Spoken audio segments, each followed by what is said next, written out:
Hollywood movie বা science fiction বইগুলো পড়ে আমাদের মধ্যে ক্লোনিং সম্পর্কে বেশ কিছু ধারণা তৈরি হয়েছে, যার কিছুটা সত্যি কিছুটা ভুল। আমি নিজে তো আগে ভাবতাম যে আমার যদি কোনো ক্লোন করা যেত তবে তার নাম রাখতাম আমরিন 2। সে দেখতে ঠিক আমার মতোই চিন্তা ভাবনা, আমার মতোই পছন্দ অপছন্দ, এমনকি তাকে আমার জায়গায় রিপ্লেস করে দিলে সে আমার হয়ে ক্লাসে প্রক্সিও দিতে পারতো।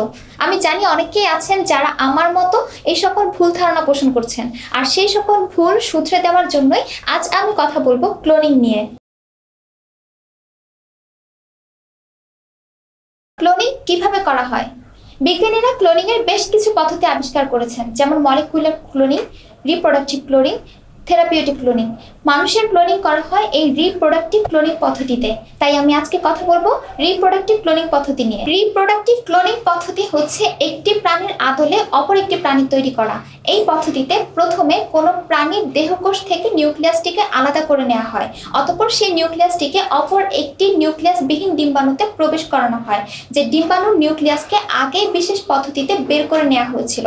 অতঃপর রাসায়নিক পদার্থ বা বৈদ্যুতিক শকের মাধ্যমে এদের মধ্যে নিষেক ঘটানো হয় এবং কোষ বিভাজন শুরু হয়। অতঃপর সেটিকে একটি উর্বর জরায়ুতে বা মাতৃগর্ভে প্রতিস্থাপন করা হয়। সেই মাতৃগর্ভের স্বাভাবিক প্রক্রিয়ার মাধ্যমে সেই ভ্রূণটি বেড়ে ওঠে এবং একটি বাচ্চা সঠিক সময়ে ভূমিষ্ঠ হয়।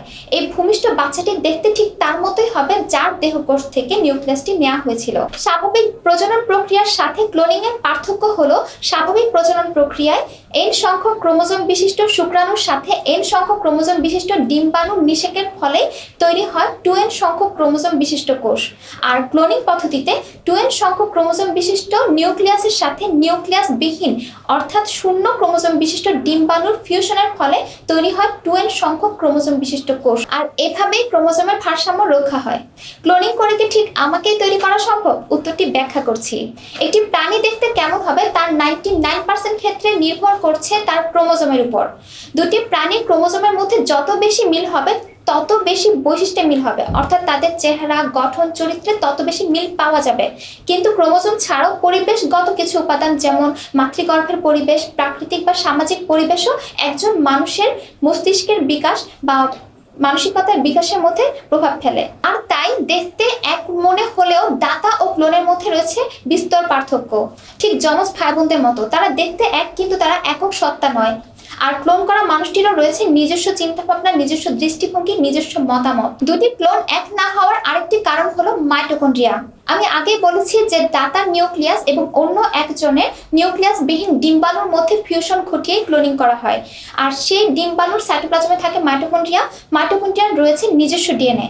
এই ভিন্ন ধর্মী ডিএনএর কারণে দাতা ও তার ক্লোনের মধ্যে পার্থক্য দেখা যায়। তাই দেখতে এক মনে হলেও ক্লোন ও তার দাতার জিনোটাইপ কখনোই কপি পেস্ট না। তাই বিজ্ঞানী আইনস্টাইনের কাছে হয়তো ফিজিক্স ভালো লাগে, কিন্তু তার ক্লোন করলে ক্লোনের কাছে হয়তো পিয়ানো বাজাতে বেশি ভালো লাগতে পারে। আমাদের মাঝে আরেকটি মিসকনসেপশন বা ভুল ধারণা রয়েছে যে আমার ক্লোন বুঝি আমার সমবয়সী হবে। বিষয়টি মোটেও সত্যি নয়, কারণ আমি আগেই বলেছি ক্লোন মাতৃগর্ভের স্বাভাবিক প্রক্রিয়ায় বড় হয় এবং ভূমিষ্ঠ হয়। তাকেও শৈশব কৈশোর পেরিয়ে বড় হতে হয়, যে কারণে আমার ক্লোনের সাথে সবসময় আমার একটা বয়সের ব্যবধান থাকবে। সবশেষে একটু ভয়াবহ কিন্তু হাস্যকর একটা বিষয় নিয়ে আলোচনা করছি। ক্লোনিং এর জন্য যে 3টি প্রধান উপাদান দরকার তার একটি হলো মাতৃগর্ভ, দ্বিতীয়টি ডিম্বাণু এবং দেহকোষের নিউক্লিয়াস। এই 3টি উপাদান নিয়ে একজন নারী স্বয়ং সম্পূর্ণ। অতএব দেখা যাচ্ছে ক্লোনিং করতে গিয়ে পুরুষের কোনো প্রয়োজনীয়তা নেই। তাই অদূর ভবিষ্যতে যদি অপরিকল্পিতভাবে শুধু ক্লোনিং এর মাধ্যমে শিশুরা তৈরি হয় তবে পুরুষরা বিলুপ্ত হয়ে যেতে পারে। তাই সেই প্রসঙ্গে আমি আর কথা বাড়াচ্ছি না। আমরা আশা করব প্রতিটি শিশুর জন্ম হবে স্বাভাবিক, সুন্দর, শাশ্বত উপায়ে। ক্লোনিং সম্পর্কে কোনো প্রশ্ন করতে চাইলে আমাদের ওয়েবসাইটে প্রশ্ন করুন। নতুন কিছু শিখতে চাইলে আমাদের চ্যানেল সাবস্ক্রাইব করতে অবশ্যই ভুলবেন না।